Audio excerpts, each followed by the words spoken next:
Welcome everybody to the first ever BMW X7. This car is satisfying a few different demographics in the BMW range and the car market in general. It's BMW's first ever full-size SUV with the capability to carry 6 or 7 passengers with true comfort and feasibility. Developed on the same CLAR architecture that is underpinning everything from the new 3 Series to the latest X7.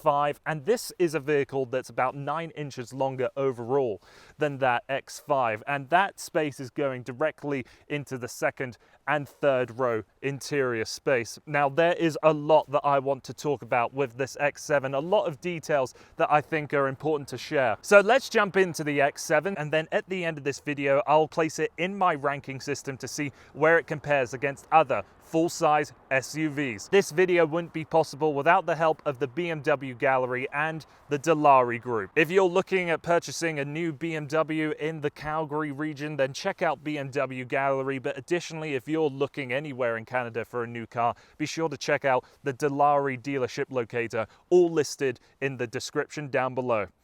So without further ado, let's go for a drive. So the BMW X7. Let's start off with the driving dynamics of the X7 because it has some characteristics of what you would expect out of any other BMW, but also any other full-size SUV. You either have the twin-scroll turbocharged straight-six engine that produces 335 horsepower and 330 pound-feet of torque. That's the 40i model in which I'm driving here today. But then you also have a 4.4 twin turbocharged V8 engine that produces 453 horsepower and 473 pound-feet of torque, and that is, I think, honestly, quite a ridiculous choice. It comes at quite a premium over the straight-six engine, and the straight-six delivers more than enough performance that I think anybody in this sort of category is looking for, and it's the same straight-six engine that you'll find in so many other BMW products. So saying that, it's pretty much faultless. It's beautifully smooth, and both of those engines are mated to the 8-speed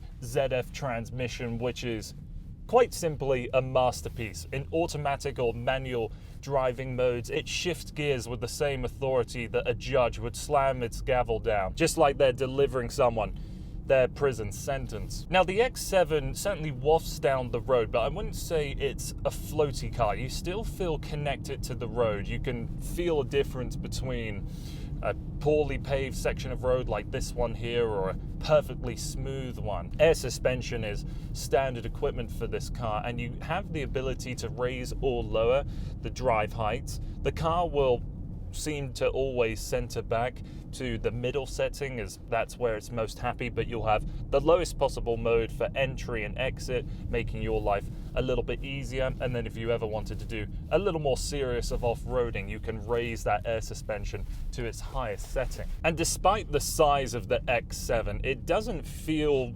as big behind the wheel, and some of the reasons for that is that you have a great amount of visibility. There is a lot of glass here in the greenhouse, and despite pillars being more than a fair bit chunky, the rear windscreen glass is really wide, so looking behind you, trying to place this car in a parking spot isn't a challenge at all.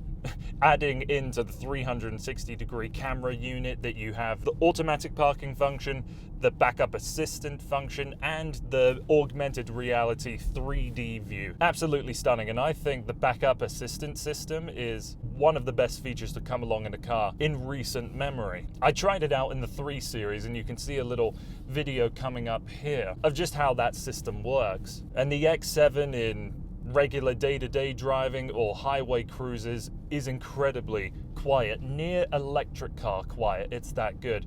There's a total separation from the engine compartment and the cabin, so even when you're using the full force of the 3-liter straight-six, there's no vibration coming in anywhere into the car. I'm being truthful in saying I think the only thing I don't like about driving the X7 is the automatic stop-start function. It's just a bit too aggressive, and it isn't as speedy to fire back up when you need it to. Of course, you can turn that all off in an instant if you so desire. Now the cabin space. This X7 is loaded with every single option and feature, but there is a lot of standard equipment that you can find in this car, and honestly, rattling off all of the standard equipment and what equipment this car comes with would probably be a 10-minute video in of itself. So some of the highlights, the standard features are the massive touchscreen, the live cockpit, instrument display, the 7-seater configuration if you want to go for the 6-seater version where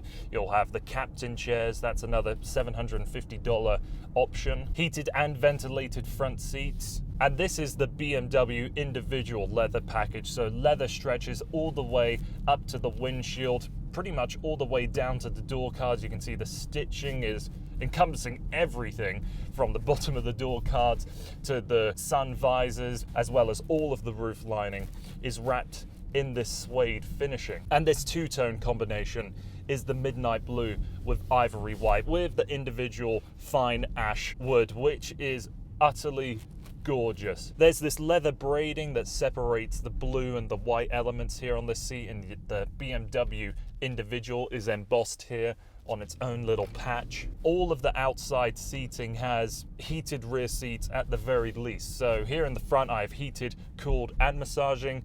The middle row has heated and the rear third row has heated seats. Not only are the front seats heated, but the armrests are heated as well. Oh, and I can't forget, you also have the ability to heat or cool the front cup holders. And just above those, you'll see the wireless phone charger where you can lay down the BMW virtual key, which again, this is another thing that probably deserves its own quick 5-minute video. Neatly placing it here in this divot will wirelessly charge the device. BMW also does throw in a charging cable. The touch screens that BMW use, I think, are one of the best in the industry. You can see just how rapid it is to respond, and I find it a little difficult to set up Apple CarPlay initially. There's just a few too many sub-menus that you have to go through, but once it's set up, it's done and you don't have to worry about it. When you get behind the best of their touchscreens, you find yourself not really caring because the graphics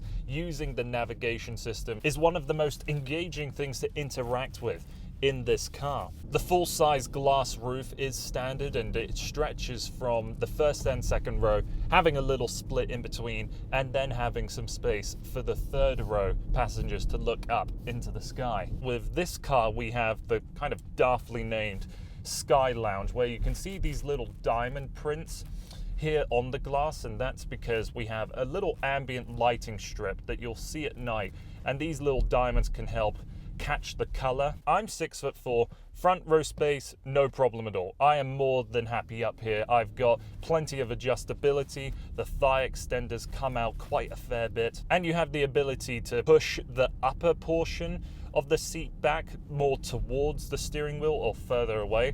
This is great for someone that has a bit of posture problems such as myself. But with second row comfort, you can see here that I have more than enough knee room behind my driving position. You have the ability to fold those seats forwards and backwards or recline them slightly with some buttons on the side. When you get into the rear seats, unbelievably, I fit back there. The headroom is undoubtedly a bit tight, but I am able to sit behind someone in the first row and the second row and have the ability to still move my knees around, and that is something that's never happened to me before in a 3-row SUV. There's a couple of buttons that you have up here to activate not only your memory seats and the massaging functions, but you can move around the second row seats here to be in their furthest back position, or one touch moves them further up. Some details that I need to share with this cabin space is we have the crafted glass here on the gear knob, on the iDrive selector, the stop-start button, and the volume knob.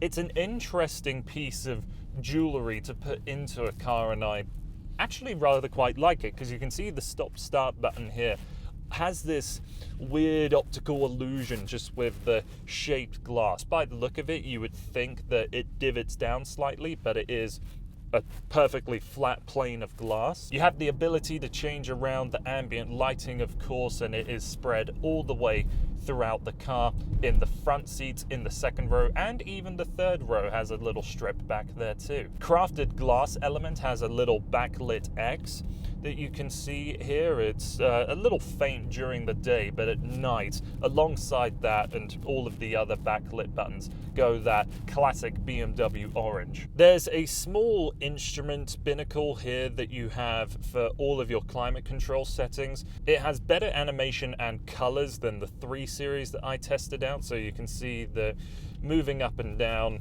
they'll change color. You can sync the system by pressing the menu button here.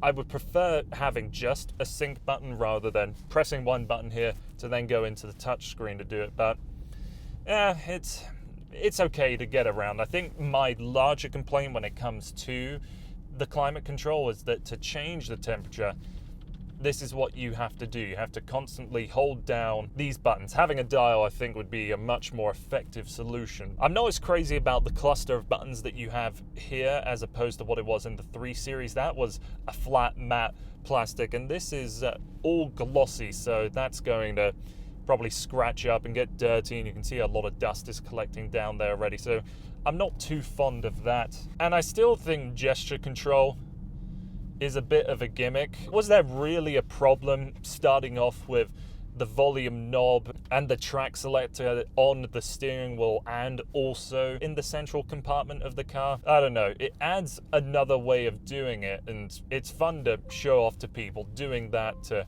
change songs and so on. It's something I know I could very happily live without. It has the same sloping dash like what you would see in the X5, and a lot of full-size SUVs I've driven have been based on trucks, so they have a very upright kind of 90-degree angle dashboard where all the storage and the screen and all of that kind of sits. Here's an example of a Ford Expedition, just so you know what I'm going on about. And the difference between those cars and this one is that for some reason the cabin feels a little airier. It feels like I have a better outlook over the bonnet. If you ever really had the desire to use your X7 as a van, you're going to really appreciate having all of the buttons in one central cluster that you can raise or lower them all in one button press. And you can see in the third row, there's these little detachable portions where you can place a security cover. I don't like that they totally detach. That's